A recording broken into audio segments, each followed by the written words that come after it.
Vande Mataram, dear students. Today we will see the third part of Unit 5 of English subject of Standard 7th. And the third part is about some of the question and answers and exercises of Unit 5, the story, the quality. तो बच्चों अपने इस video में क्या देखेंगे? इस video में unit 5 quality के कुछ क्वेश्चन आंसर और एक्सरसाइजेस देखेंगे. Okay, shall we start? Okay. First question. What is the first question? What was the author's opinion about Mr. Gessler as a bootmaker? यानी ऑथर जिसने ये स्टोरी लिखी है उनके मुताबिक मिस्टर गेस्लर बूट बनाने में कैसे थे? Answer. According to the author, Mr. Gessler was the best shoemaker in the city. He made only what was ordered and what he made never failed to fit. तो क्या कह रहे हैं कि ऑथर के मुताबिक मिस्टर गेस्लर सिटी में शहर में सबसे बढ़िया बूट बनाने वाले थे और वो उतना ही बनाते थे जितना उनको ऑर्डर मिलता था और जो वो बनाते थे वो कभी फेल नहीं जाते थे. The boot made by him yet seems mysterious and wonderful. He was the perfect artist in this job. तब क्या कह रहे हैं कि वो बूट कैसे बनाते थे? वो एक रहस्यवादी है और बहुत ही अच्छा है. पर क्या कहते हैं कि वो सबसे बढ़िया परफेक्ट आर्टिस्ट थे इस जॉब में. अब question 2. Why did the author visit the shop so infrequently? तो ऑथर मिस्टर गेस्लर की शॉप में क्यों बहुत कम जाते थे? तो answer. The boots made by Mr. Gessler lasted terribly longer than the usual, like having nothing beyond temporary. Therefore, the author visit the shop so infrequently.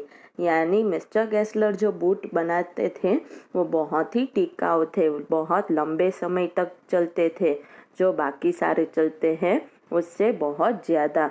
वो अपने टेम्पररी नहीं कह सकते, उतने ज़्यादा वो टिकते थे. तो इसलिए ही ऑथर उनकी शॉप में बहुत कम जाते थे. What was the effect on Mr. Gessler of the author's remark about a certain pair of boots? यानी ऑथर जो थोड़े थोड़े बूट की जोड़ियाँ थी उन पे जो बोल रहे थे उनका मिस्टर गेस्लर पर क्या असर पड़ रहा था? तो answer. When authors remark about a certain pair of boots, Mr. Gessler surprisingly looked at him for a time to withdraw or qualify his statement.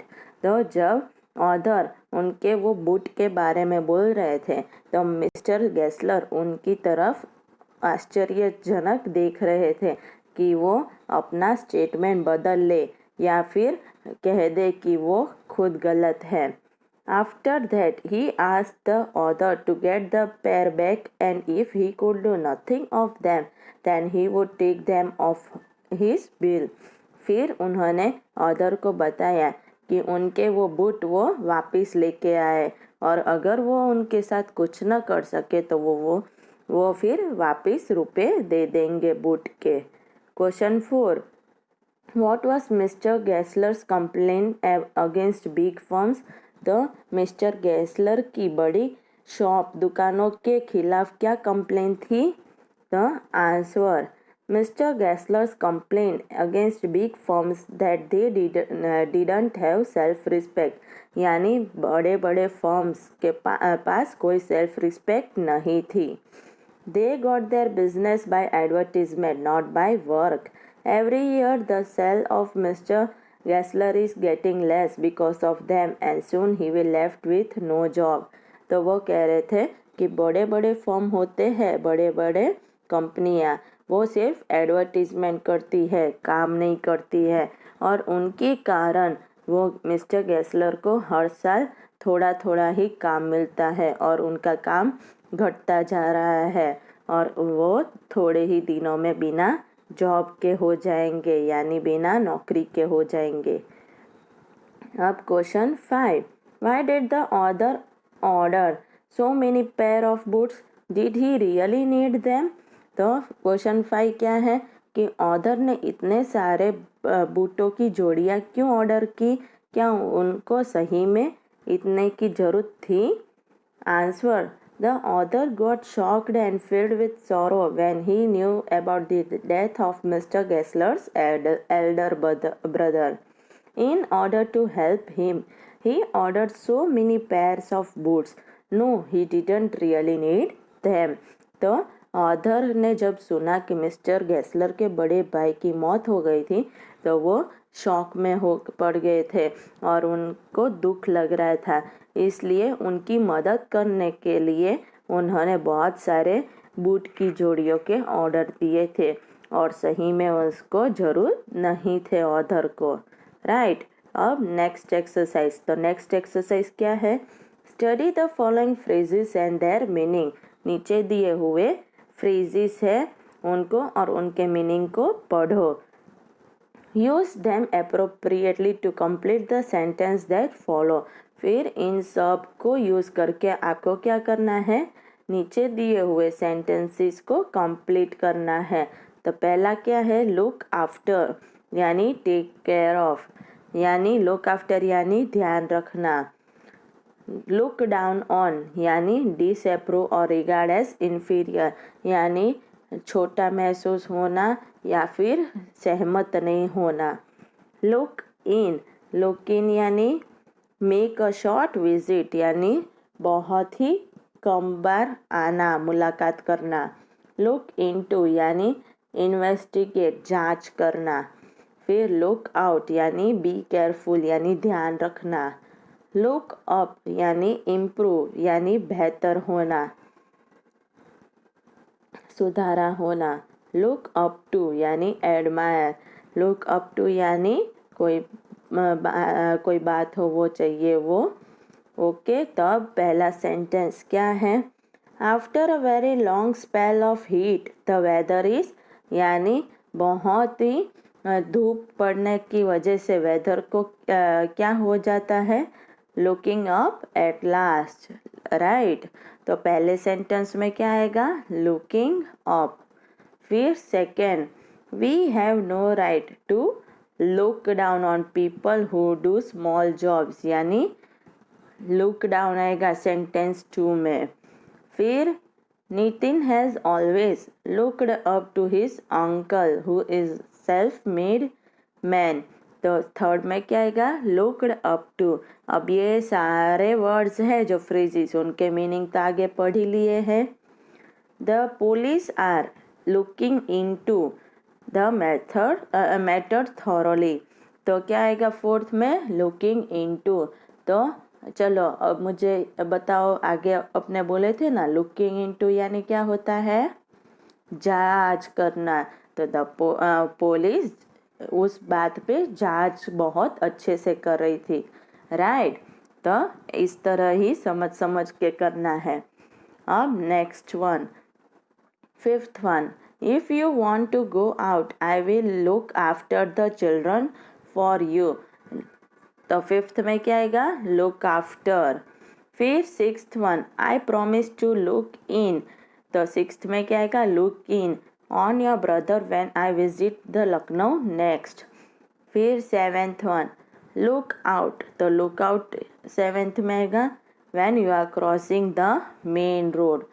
Okay, तो अब नेक्स्ट एक्सरसाइज क्या है? Each of the following words contains the sound SH as in shine. Shine कैसे शुरू होती है? श से होती है। तो उसी तरह नीचे दिए हुए सारे वर्ड्स में SH तो है ही, या तो बिगनिंग में है, इन द बिगनिंग और इन मिडल और एट एंड, बीच में भी हो सकती है, आखिर में भी हो सकती है और शुरुआत में भी। First, speak out all the words clearly. पहले सब वर्ड्स को पढ़ना है। Then arrange the words in 3 group in the table. तो फिर उनको 3 ग्रुप में अरेंज करना है सारे वर्ड्स को टेबल में। ओके, तो देखो ये कौन से वर्ड है? शीप, ट्रैश, मार्श, शो आ रहा है ना, fashion, anxious, shriek, shore, fish, portion, एशिश, sure, nation, shoe, pushing, polish and last क्या है, मुस्टेच। तो देखो सब में ऐसा जरूरी नहीं है SH ही आए, पर तो भी मुस्टेच, तो यहाँ पे CH का आ गया। फिर कहाँ दूसरा आ रहा है, यहाँ पे पोर्शन, तो यहाँ पे क्या आएगा, TION का श आएगा। यहाँ पे नेशन में भी श आएगा। फिर कौन सा, एंक्शियस, तो यहाँ पे भी SH नहीं है पर श बोल रहे हैं ना अपने, तो उसी तरह। और यहाँ पे श्योर, तो श सब में आ रहा है। अब इनको अपने कैसे अरेंज करेंगे, तो इनिशियल में कौन से वर्ड्स में पहले SH आ रहे हैं, तो शीप, श्रीक, शोर, श्योर, शू, सब में श पहले बुलाई दे रहा है। फिर मीडियल यानी बीच में कौन से में आ रहा है, तो fashion, portion, Ashes, nation, pushing. और लास्ट में फाइनल में शब्द के अंत में कहाँ श आ रहा है, वो कौन से शब्द है, तो ट्रैश, मार्च, एंक्शियस, फिश, पॉलिश, मुस्टेच। ओके, तो ऐसे आप सबको करना है टेबल में अरेंज। ओके, अब next exercise. In each of the following words CH represent the same consonant sound as in chair. The words on the left have this sound initially. Those on the right have it finally. Speak each word clearly. यानी नीचे दिए हुए word है वो CH है उन सब में, और वो कैसे अपने प्रोनाउंस करते हैं, चेयर की तरह। तो जो यहाँ पे लेफ्ट में वर्ड्स हैं वहाँ पे शुरुआत में CH है, और यहाँ पे जो है उनमें अंत में CH है। तो सब वर्ड्स को आपको बोलना है। ओके, देखो शुरुआत में कौन से में है, चूज, चाइल्ड, चीज, चेयर, चार्मिंग, सब एक जैसे बुलाई दे रहे हैं ना। अब लास्ट में कहाँ पे है, तो बेंच, मार्च, पीच, व्रेज और रिसर्च, तो सब में लास्ट में च आ रहा है ना, CH। Underline the letters representing this sound in each of the following words. तो अब आपको क्या करना है कि ऐसे जो नीचे दिए हुए वर्ड्स हैं यहाँ पे, उनमें जहाँ पे भी ये साउंड आए CH का, तो आपको उनको क्या करना है, अंडरलाइन करना है। ओके, तो पहला कौन सा है, फीचर। तो फीचर में कहाँ पे आएगा, फीचर, च आया ना कहाँ पे, TU में, तो यहाँ पे TU में अंडरलाइन करना है। फिर आर्चरी में कहाँ पे है, CH यहाँ पे है, उनको अंडरलाइन करना है। फिर थर्ड में क्या है, पिक्चर, चर कहाँ आया, च, TU में। फिर रीचिंग में CH ही है। फिर फिफ्थ वन, तो नेचर, तो कहाँ पे च आया, TU में। फिर फिफ्थ वन, मैचिस में CH है। फिर रिचिस में CH है। फिर बैच में CH है आखिर में, और चर्च में आगे CH है। राइट, तो अब आप सबको ये सारे समझ में आ गए एक्सरसाइज और क्वेश्चन आंसर। ओके, तो अब आप सबको क्या करना है, आप सबको इन क्वेश्चन आंसर और एक्सरसाइजेस को लर्न करना है, और जो टेक्स्ट बुक में हो सके वो टेक्स्ट बुक में करना है। जैसे फिल इन द ब्लैंक्स है, कंप्लीट द सेंटेंस है, वैसे और बाकी सारे हैं आपको एक्स्ट्रा रफ नोटबुक में लिखने हैं और लर्न करने हैं। ओके, वंदे मातरम।